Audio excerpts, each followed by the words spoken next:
À l'origine, il y a eu deux approches principales. Une qui disait que la politique étrangère était dominée par la position objective, stratégique d'un État dans le système international. Donc, si un État, par exemple, était menacé par ses voisins, il allait nécessairement adopter une position plutôt belliqueuse par rapport à ses voisins.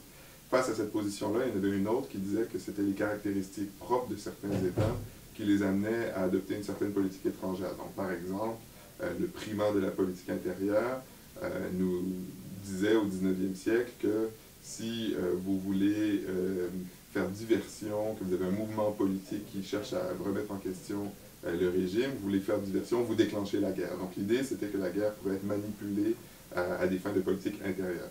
Aujourd'hui, le débat a beaucoup évolué, on retrouve différents niveaux d'analyse. Il y en a qui mettent l'accent sur les caractéristiques psychologiques du décideur et sur les valeurs des décideurs, le chef de gouvernement. Il y en a d'autres qui vont plutôt mettre l'accent sur la structure institutionnelle, donc le rôle par exemple du ministère des Affaires étrangères, du ministère de la Défense, de différents groupes d'intérêt. Est-ce que le régime politique, par exemple le régime présidentiel, produit une politique étrangère différente d'un régime parlementaire? Et finalement, vous avez des gens qui mettent l'accent, des chercheurs qui mettent l'accent sur des facteurs sociétaux beaucoup plus larges, par exemple le rôle des mouvements sociaux, le rôle de la démocratie dans la formulation de la politique étrangère. Moi, personnellement, je me suis surtout intéressé aux diplomates, aux bureaucrates, aux militaires, donc à tous ces groupes professionnels dont c'est le travail à temps plein de faire la politique étrangère de leur pays.